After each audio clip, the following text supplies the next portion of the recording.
राहुल गांधींच्या छात्रों की गूंज कार्यक्रमाला सुप्रिया सुळेंचा पाठिंबा. नव्या पिढीशी संवादाचे स्वागतच. कोल्हापुरात खासदार सुप्रिया सुळे यांनी राहुल गांधी यांच्या पुण्यातील छात्रों की गूंज कार्यक्रमासह राज्यातील विविध राजकीय मुद्द्यांवर भाष्य केले. पेपरफुटीचा वाढता धोका आणि त्याचा नव्या पिढीवर होणारा परिणाम गंभीर असल्याचे सांगत त्यांनी राहुल गांधी यांच्या भूमिकेचे समर्थन केले.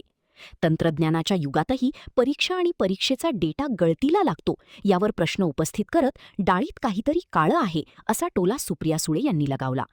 परीक्षेची प्रक्रिया पारदर्शक व्हावी आणि राहुल गांधी नव्या पिढीशी संवाद साधत असतील तर आपण त्यांना साथ दिली पाहिजे असेही त्यांनी म्हटले.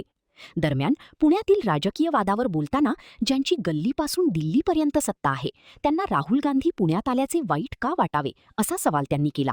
सत्ताधाऱ्यांना रस्त्यावर उतरून मारामारी करण्याची वेळ येणे धक्कादायक असल्याचेही सुळे म्हणाल्या. पुण्यातील वाढत्या गुन्हेगारीवरूनही त्यांनी सरकारला लक्ष केले. पुण्याची स्वतंत्र ओळख असताना देशातील गुन्हेगारीच्या बाबतीत शहराचा क्रमांक वाढणे ही महाराष्ट्रासाठी चिंतेची बाब असल्याचे त्यांनी नमूद केले. आमदारांनी एक मोर्चा काढला. त्या मोर्चामध्ये सत्ताधारी पक्षाच्या एका आमदाराचं म्हणणं असं आहे की जर हिंदूंवर अन्याय झाला तर पोलिसांची वाट न बघता त्यांना तिथेच कापा, पुढचं काय होईल ते आम्ही बघून घेतो. अशा पद्धतीची भाषा एखाद्या आमदाराकडून अपेक्षित आहे. माझी हात जोडून देवेंद्रजींना विनंती आहे की अशा आमदारांना आवरा.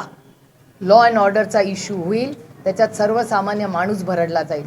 अशा सगळ्या आमदारांवर केस करून त्यांना अटक झाली पाहिजे अशी माझी मागणी आहे. काय आहे, तुम्ही जर हत्या करा असं म्हणणार आहे लोकांना, कापा काय सांगता, आम्हाला धमकी देताय.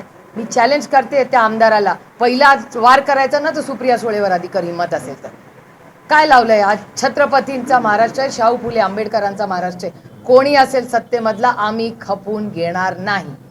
अहो, पोलीसच्या मागे लपता तुम्ही सगळे आणि आम्हाला धमक्या देता. घाबरतो असल्या पुरुषांना आम्ही. भूल जाओ, त्याच्या घरात जाऊन आम्ही त्याला सांगू. लाडक्या बहिणीनंतर आता पॉकेट मनी एक